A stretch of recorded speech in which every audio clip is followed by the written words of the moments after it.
Have you ever walked away from a conversation and asked yourself, why did I even let it get that far? The words weren't just sharp. They were meant to draw blood.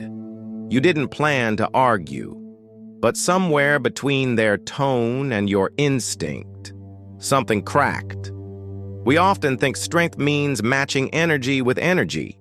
They raise their voice. You raise yours. They accuse. You defend.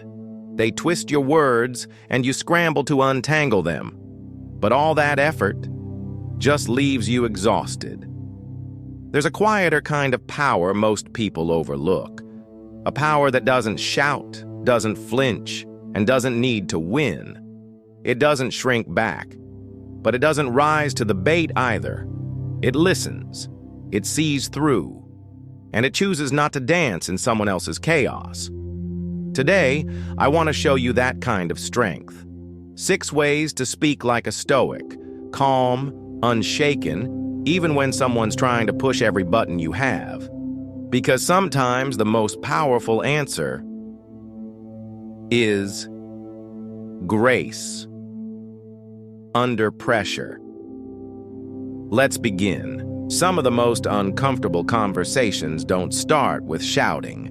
They begin with a smile, a question that sounds casual, polite even, but it carries something heavy underneath, something sharp, a built-in accusation wrapped in a blanket of curiosity. That's the thing about loaded questions. They don't always come from bad people. Sometimes they come from people we love, people we work with, people who don't even realize they're doing it. Do you still believe in those weird ideas? Are you sure you want to do that? When nobody else thinks it's a good idea? Do you really think you know better than everyone here? Questions like these aren't neutral. They come preloaded with judgment, with pressure, with a quiet push to make you shrink a little. They paint you into a corner, answer quickly, and you risk agreeing with something you never actually believed. Defend yourself too hard, and it looks like you're overreacting. This is where people usually lose themselves because the trap isn't obvious. It's subtle. It pokes at your confidence, not your logic. But here's what a Stoic knows. You don't have to play along. You don't have to agree, and you don't have to attack. You just have to slow the moment down and look at what's really being asked. There's a kind of strength in pausing, a kind of clarity that comes when you don't rush to defend yourself, but instead gently pull apart the threads of what's been said. I remember sitting in a meeting once, pitching an idea I had spent weeks preparing. One of the senior voices in the room leaned back and asked, "Do we really want to waste resources on something that most people clearly don't support?" It sounded innocent, democratic even, but underneath, it implied that I was dragging everyone in the wrong direction, that I was alone. The younger version of me might have folded, got defensive, apologized, backtracked. But I took a breath and said, "I wasn't aware this idea had strong opposition. Could you share whose voice concerns so I can better understand?" That moment changed the tone of the whole meeting. It made people speak up. And surprisingly, several colleagues turned out to support the proposal, quietly, until then. But it's not just the workplace. In personal relationships, loaded questions hurt more deeply. They come dressed as concern, but underneath, they sting. A friend you haven't seen in years says, "So, do you still cling to those beliefs you used to have?" And there it is, clinging, as if your beliefs aren't grounded or thoughtful, or even worthy, as if you're just stubborn, holding on to nonsense. You could argue, you could push back, but you could also say, "Sounds like you find those beliefs unusual. I'd love to hear what you see in them." Not sarcastic, not bitter, just open. You shift the pressure, you take control of the moment, not by force, but by presence. The Stoic way isn't silence. It's not letting others walk all over you. It's about choosing how and when you respond. It's about clarity, about staying centered while others try to tilt the floor beneath you. Imagine someone at a family dinner turns and asks, "Do you really think your way is better than everyone else's?" That's not a question. That's a setup. But instead of rising to it, you answer, "I don't think that at all. I'm just sharing what's worked for me. I'd love to hear what you believe." Suddenly, the game ends. Because you didn't take the bait. When you recognize a hidden assumption, you see where the real pressure lives. Not in the words themselves, but in the choice they're trying to take from you. And you take it back, calmly, quietly, without making anyone feel small. That's where strength lives. One of the most frustrating feelings in life is hearing your own words come back to you, broken, twisted, used in a way you never meant. You pause, wondering, did I really say that? Did it sound that way? But deep down, you know it didn't. What you're facing isn't just miscommunication, it's distortion, sometimes accidental, but often very intentional. People twist words for all kinds of reasons: power, control, fear, pride, sometimes to make themselves look smarter, sometimes to make you look small. You offer a suggestion, and someone reframes it as an attack. You share a concern, and they paint it as you being negative. You express care, and suddenly you're trying to control things. It's exhausting. Not just because you're misunderstood, but because now you feel like you have to defend something you never actually said. That's the trap. Verbal distortion corners you. It pulls you into conversations that aren't even real, just reactions to shadows of your words. And that's where a lot of people lose their calm. They panic. They raise their voice, trying to set the record straight. But the more they push, the deeper they sink. Because now it looks like they're over-explaining, backpedaling, or being defensive. The Stoic path is different. It doesn't jump into fire. It slows the moment down. It refuses to wrestle with ghosts. I remember watching a coworker present a new idea in a team meeting. It was thoughtful, clear, and aimed at improving how we did things. But before she could finish, another colleague said, "So you think everything we've been doing is wrong?" The room shifted. The air felt tight, and for a second she froze, like anyone would. But then she smiled gently and said, "No, not at all. I think we've built a strong foundation. I'm just exploring how we might refine a few things going forward." It was subtle, but it was powerful. She didn't get defensive. She didn't accuse back. She just untied the knot, calmly. That's the art. When someone distorts your words, you don't have to fight their version. You just restate your own, clearly, steadily. You bring the conversation back to truth without letting it turn into a courtroom. This kind of poise doesn't come from trying to win. It comes from valuing clarity over ego, from trusting that truth doesn't need to shout. I've seen friends navigate this too. Someone shares a perspective on a personal matter, and instead of being heard, they're met with, "Oh, so you're saying everyone else is wrong?" But instead of pushing back, they respond, "I'm just sharing what's true for me. I'm curious how you see it."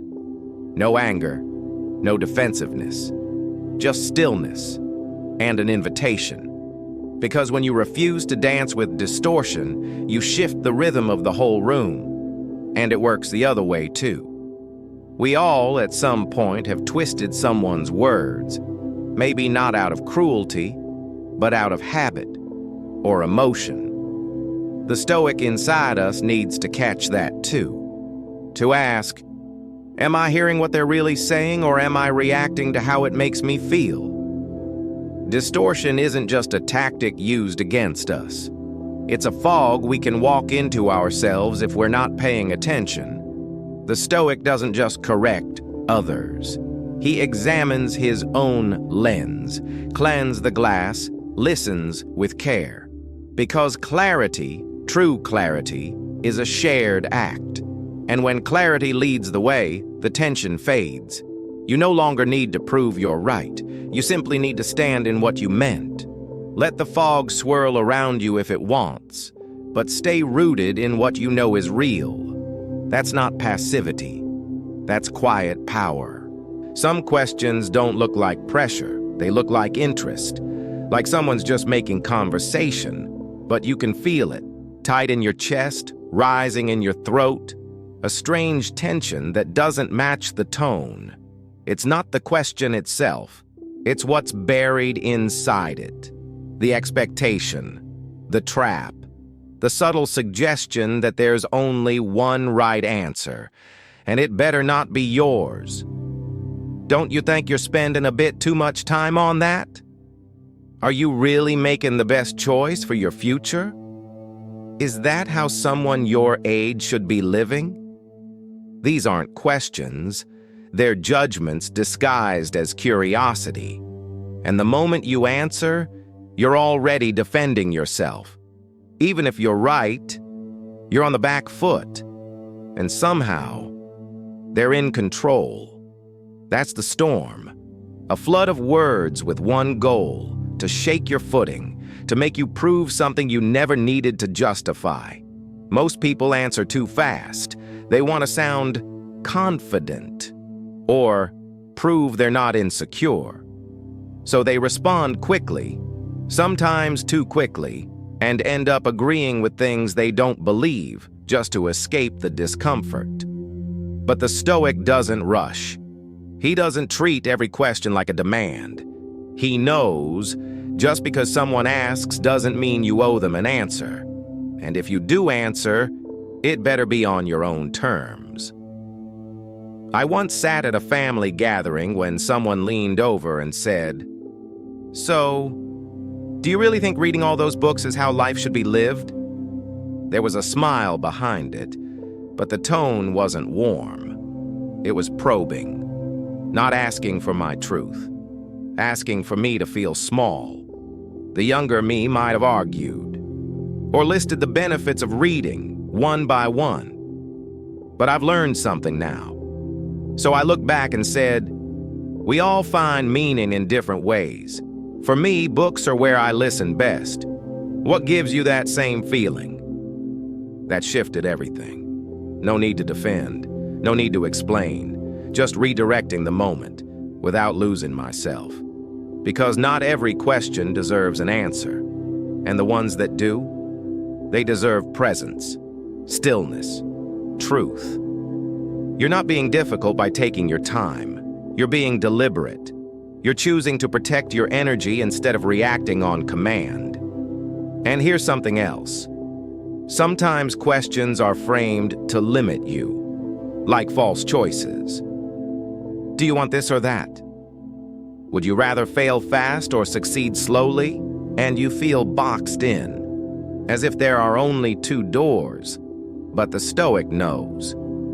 You can always build a third one. A friend of mine once went shopping and the clerk said, "Do you want the red one or the black one? I think they'd both look great on you."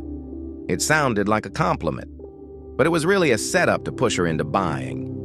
She smiled and replied, "Thank you. I'm still browsing. If I need help, I'll ask." Simple, clear. She stepped outside the pressure without being rude.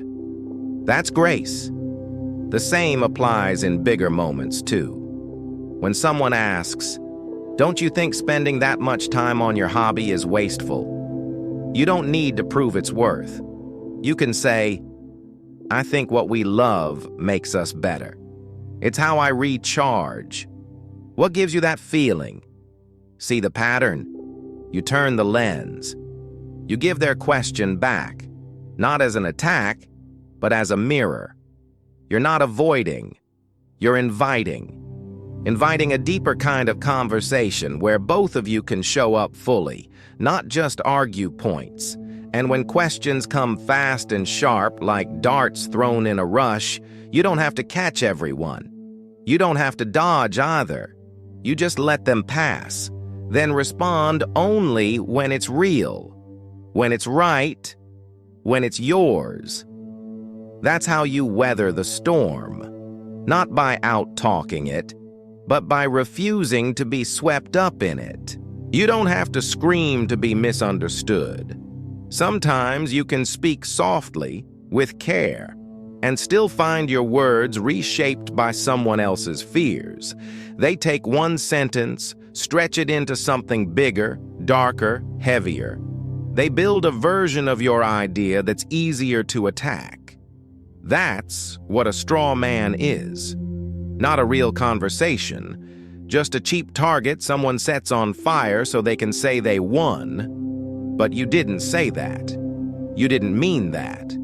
And now, you're not even defending your own belief. You're defending their twisted version of it.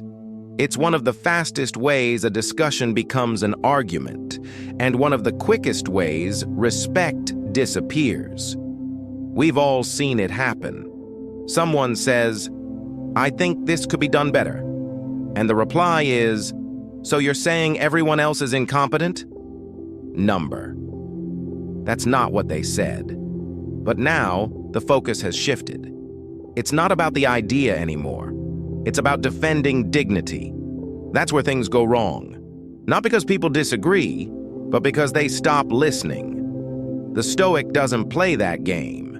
He sees the moment for what it is, a test, not of wit, but of clarity, not of ego, but of emotional maturity.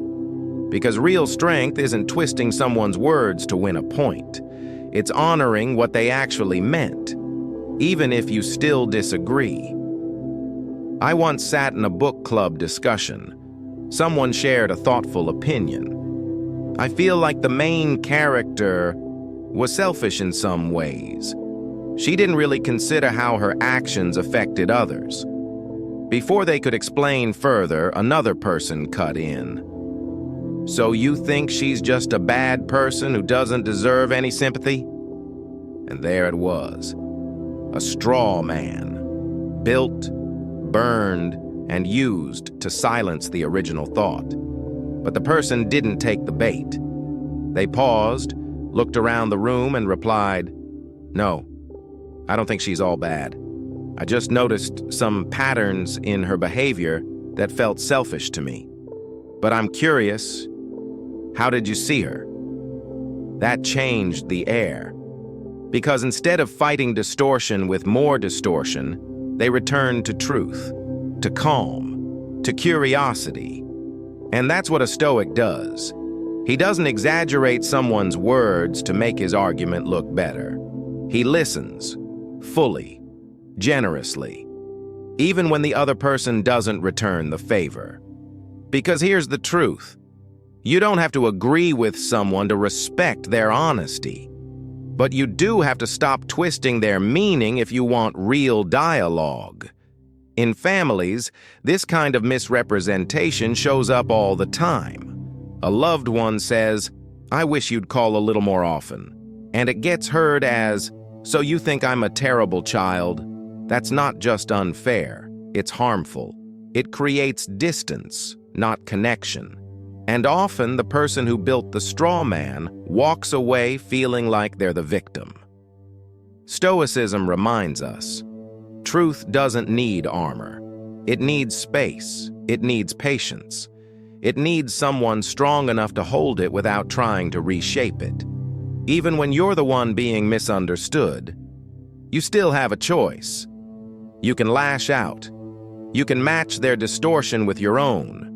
Or you can slow down the moment and bring it back to center.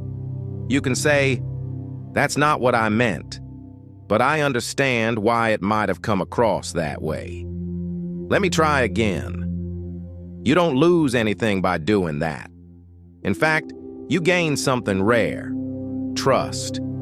Because the other person sees that you're not here to win. You're here to understand.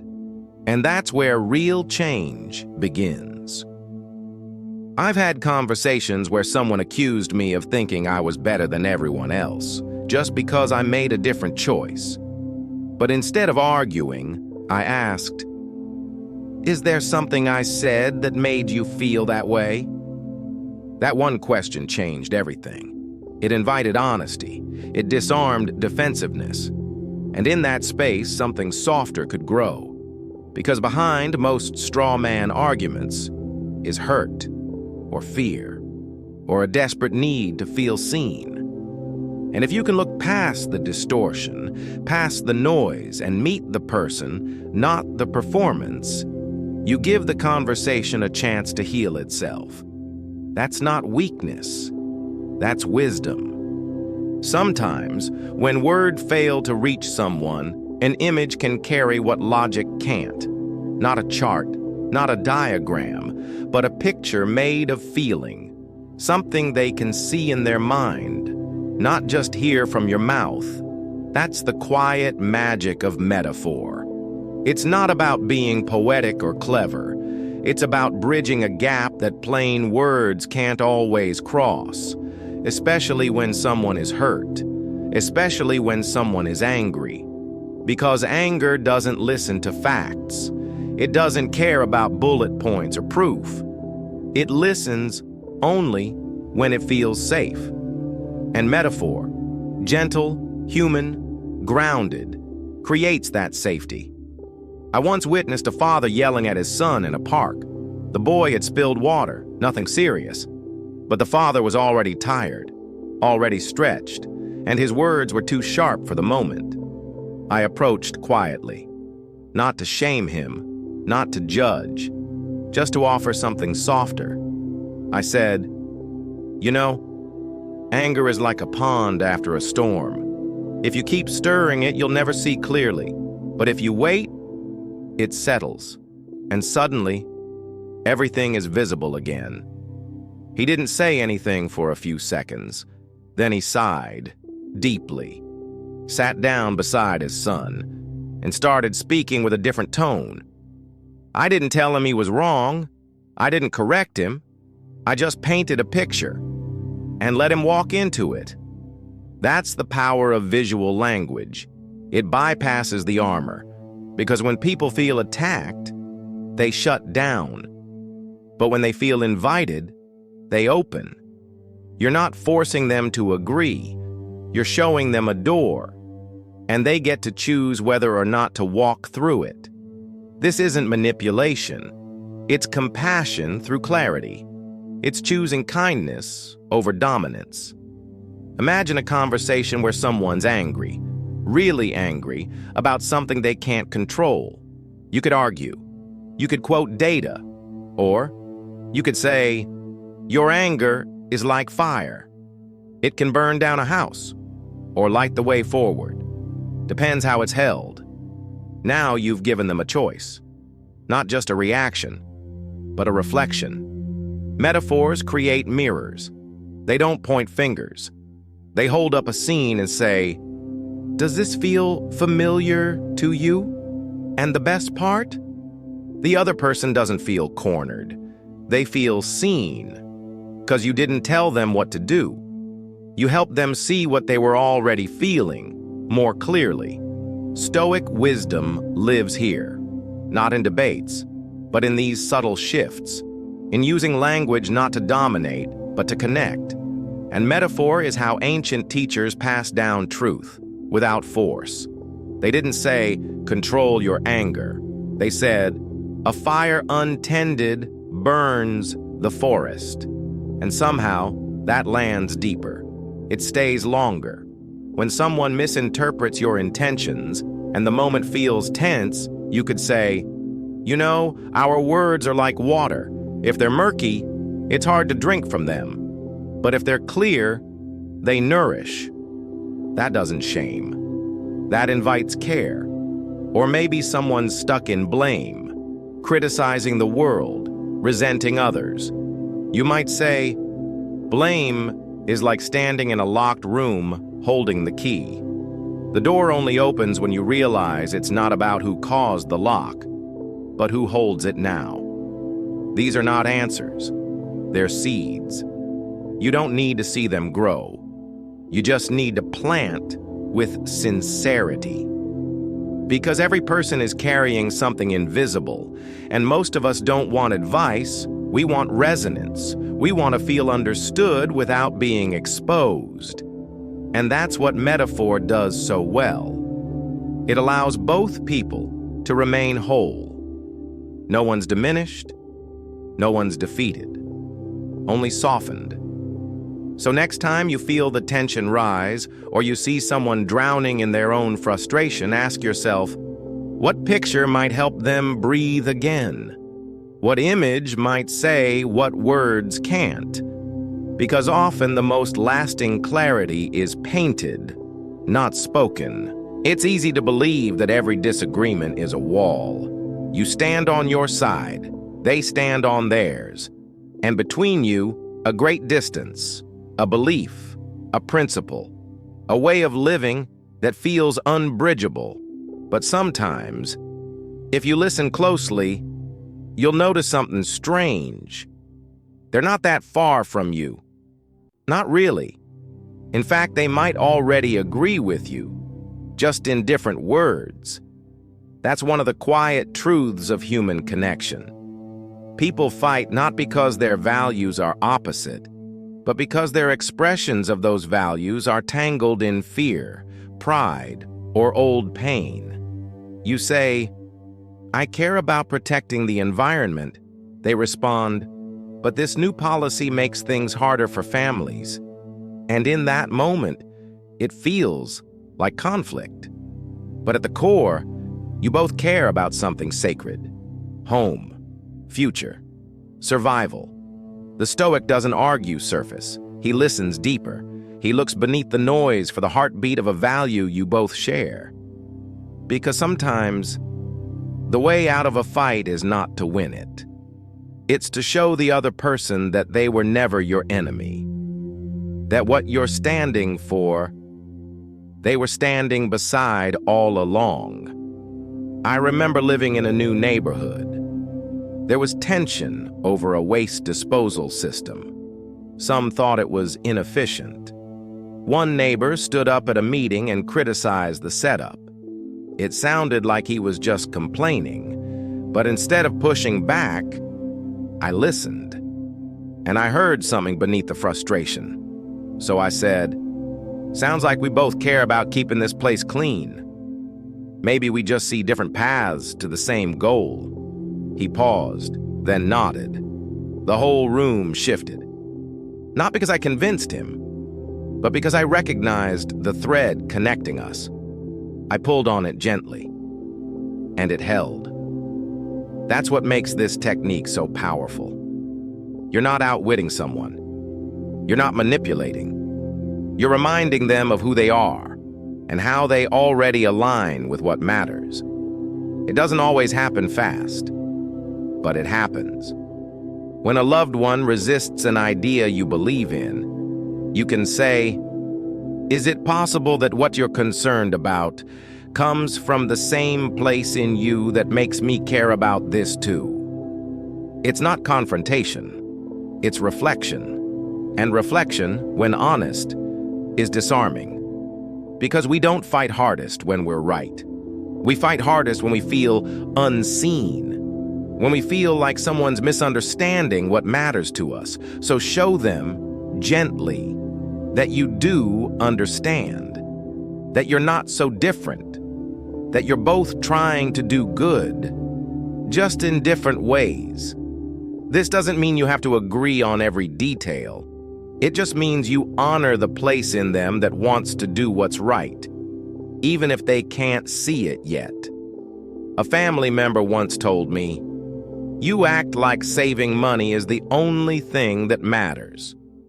And I almost replied with defense, almost went into strategy and budgets.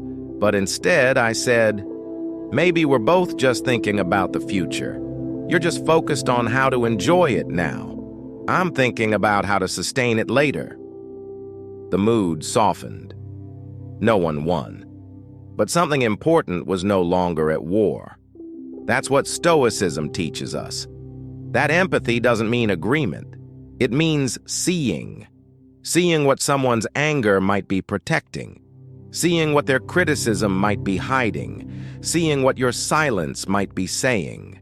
In another moment, maybe at work, someone rejects your careful plan, not with logic, but with energy. They say, "You're being too rigid. It's killing the flow." And instead of pushing back, you breathe and reply, "Do you think that structure might actually help us both reach the outcome we care about?" Suddenly, it's not a tug of war. It's an invitation, not to agree with you, but to agree with the best version of themselves, the one that's already close to you. This is the art of real conversation, not dominance, but discovery. And the biggest discovery? That often the people who argue with you the most are closer to understanding you than they realize. You just need to help them see it, with patience, with quiet, with faith. That connection runs deeper than conflict. Not always, but often enough to be worth trying. Because in the end, what people want most isn't to be agreed with. It's to be recognized, to be known, to feel safe in who they are. And sometimes all it takes is a simple truth. I think we care about the same thing. We're just walking different paths toward it. You've just walked through 6 ways to respond. When words are twisted, when tempers flare, when questions are loaded, and the ground beneath you starts to shake. You've seen what it means to pause, to listen, to speak with intention, not impulse, not to win, but to remain whole. What Stoicism teaches isn't how to avoid hard conversations. It's how to enter them without losing yourself. How to stay centered, even when others pull, push, or provoke. Because real strength isn't loud. It's the strength to hold still when everything around you wants a reaction. We've been taught to think presence means performance, that clarity means proving, and calm means weakness. But maybe the opposite is true. Maybe what's strongest isn't what shouts loudest, but what listens longest. If you've ever left a conversation feeling drained, not because of what was said, but because of what wasn't seen, you know this truth deeply. We're not just asking for answers. We're asking to be understood. And that's what these tools offer. Not control, not perfection, but a way back to yourself when the world feels heavy with misunderstanding. So now, let me ask you one thing. Which moment in your life would have been different if you had used even one of these 6 Stoic responses? Would the outcome have changed? Or more importantly, would you have felt more at peace? If this video opened something for you, even a small space to breathe, I'd love to hear your thoughts below. Sometimes, a comment isn't just feedback. It's a mirror someone else needed to see. And if you haven't subscribed yet, but this spoke to a part of you that's been quiet too long, you're welcome to join us. No pressure, just presence. Next time you feel the tension rise, don't rush to defend. Don't sprint to solve. Just stop. Breathe. And remember, you don't need to raise your voice to stand your ground. Your stillness is already speaking.